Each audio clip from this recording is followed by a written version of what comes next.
So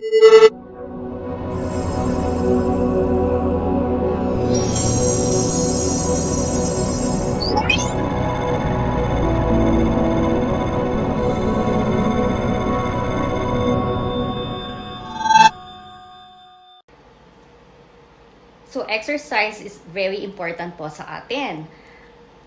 To be physically fit, kailangan po syempre parati po tayong merong exercise. Imagine kung kain tayo ng kain tapos wala tayong exercise.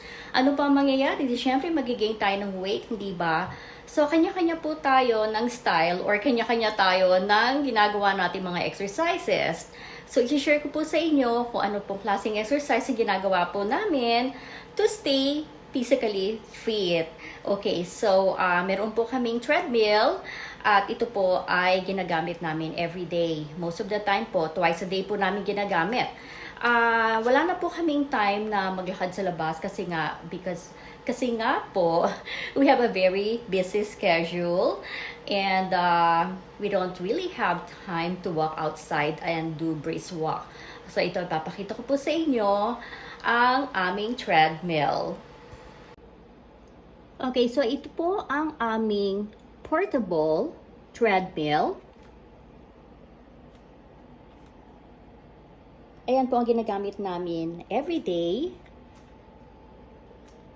Twice a day actually namin ginagamit yan. Ang kagandahan po nito, it has a control here that you can set up the speed and you will see the calories count, yung distance, at yung time kung ilang oras or ilang minuto kayong naglakad or brisk walk. Kasi pag sinabing brisk walk, ibig sabihin, mabilis po yun, hindi ba? So, ayan po. At sa mga nagtatanong nga po kung magkano po itong treadmill na to, this one is portable treadmill and foldable. So, meaning na titiklop po siya at po pwede namin siyang ilagay sa aming storage room. This was actually on sale for $300 and something, but the original price was actually $500 something. So, diba? We got a great deal on this treadmill. Ayan po. So, alam naman ninyo, kanya-kanya po tayo ng style ng pag-exercise. And we chose to do treadmill every day aside from our regular exercises po.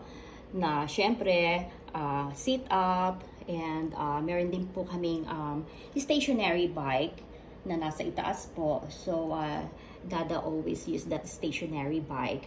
So, ayan lamang po. At makita nyo, mag-treadmill po ako.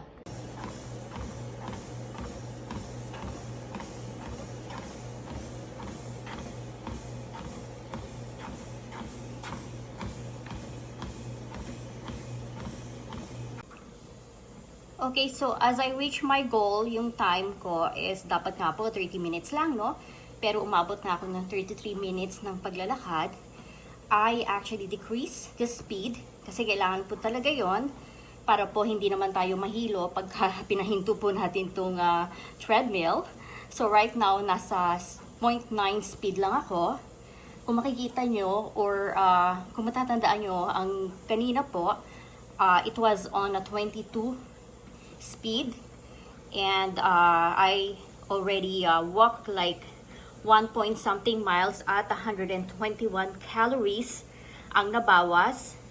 1.07 distance, meaning 1 mile and 0.7 ang aking nalakad na. Yan po, 1 miles 0.07 at 122 calories.